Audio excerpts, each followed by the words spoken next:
మాజీ మంత్రి హరీష్ రావు తమ శాఖల్లో అవినీతి జరిగినట్లు నిరూపిస్తే తాము రాజీనామా చేసేందుకు సిద్దమని మంత్రులు పొన్నం ప్రభాకర్, అడ్లూరి లక్ష్మణ్ కుమార్లు సవాల్ విసిరారు. కరీంనగర్ జిల్లా తిమ్మాపూర్ మండలం రామకృష్ణ కాలనీ శివారులోని బస్టాండ్ నుంచి ఎన్టీఆర్ విగ్రహం వరకు బస్సులో ప్రయాణించిన ఇద్దరు మంత్రులు ప్రయాణికులతో మాట్లాడారు.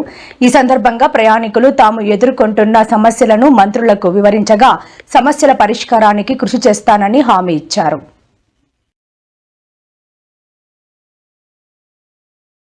శాఖల్లో మీరు ఈ విధంగా మాట్లాడితే మీకు ఆ వర్గాల పట్ల ఎంత అవహేళనగా, ఎంత అవగాహన రాహిత్యంతో, ఎంత పూర్తిగా మా మీద జాలి చూపెడుతూ మాట్లాడుతున్నటువంటి తీవ్రంగా ఖండిస్తాం.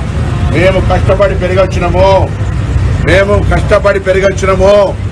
మేము జీవితంలో ఇన్ని సంవత్సరాల రాజకీయ చరిత్రలో ఎవడు వేలెత్తి చూపెట్టే అవకాశం ఇయ్యం.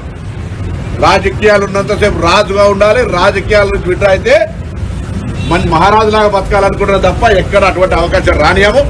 మళ్ళీ చెప్తా ఉన్నాం, దయచేసి పారదర్శకంగా ఉన్నాం. నిరూపిస్తే అధిరోజున గారు ఒప్పించి మేము ముగ్గురం లక్ష్మణ్ కుమార్ గారు చెప్పినటువంటి ఏ దానికైనా చర్చకు, ఏ దానికైనా సిద్ధం మేము మాట్లాడుతున్నాం. ఓటర్ జాబితా సవరణ పైన నిన్న కేంద్ర మంత్రి బండి సంజయ్ గారు మాట్లాడుతూ ఇది బంగ్లాదేశీలో ఓట్లను లోకం అన్నట్టు, అరే మీ ఓడద్దంటాడు